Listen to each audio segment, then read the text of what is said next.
I pretended to haul a truck full of king crabs and crashed on purpose, but villagers actually showed up with crowbars, ready to loot, thinking it was another free seafood delivery. When I saw them, I wasn't angry. I felt reflective, because 10 years ago, my dad was hauling a truck of pigs when road spikes blew his tires and flipped the truck.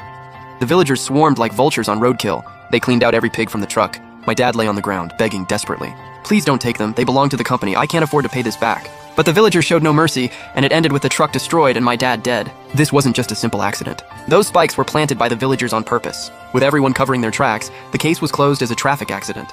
Until 10 years later, I drove a seafood truck toward Black Peak Village, but the villagers didn't know these weren't ordinary king crabs. They were tarantulas I'd spent years breeding. Venomous, but not deadly. I pulled into a rest stop, walked into a small diner and ordered noodles. Then I slammed the invoice on the table. The place was pretty empty. In the corner sat a bald man, actually Zhao Daya's distant cousin. His job was to scout cargo shipments in the area. I pulled out my phone and made a call. "Mr. Lee, yeah, I know you're in a rush, but the highway's closed. Nothing I can do?"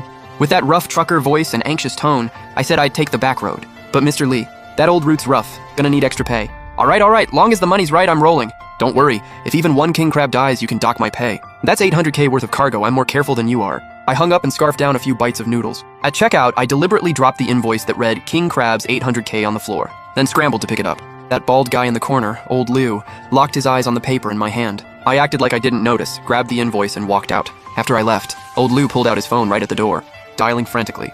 I saw him in my rearview mirror and smirked. That call would reach Black Peak Village 20 miles away and get straight to Zhao Daya's ears. Soon I drove to the edge of the woods, but I knew the moment I turned onto this road I was already on Zhao Daya's radar. Right then, a luxury car sat parked on a hilltop. Zhao Daya was holding binoculars, eyes full of greed watching the truck, calculating how much cash he could get for 800K worth of king crabs. Suddenly I spotted caltrops all over the road. I could have swerved around them, but I clenched my jaw and yanked the wheel hard, steering my right front and rear tires straight into those steel spikes. With a deafening crash, the rig finally flipped. The villagers let out excited shouts. "Grab your weapons.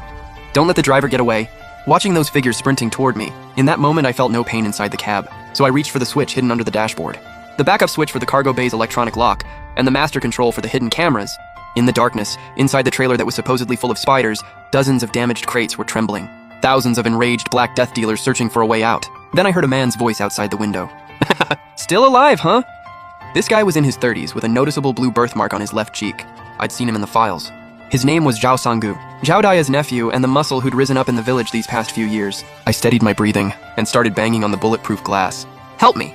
Zhao Sanggu jumped at the sudden movement. Then his face twisted into an impatient sneer. "Save your energy, buddy. No ambulance is getting in here. Just sit tight in there and stay out of the way. Once we unload the cargo, maybe we'll leave you some water." He didn't give a damn if I lived or died. He turned and barked at the crew behind him. "What are you all standing around for? Move it. That thing in the back is a reinforced container. Get the tools." At his command, more figures poured.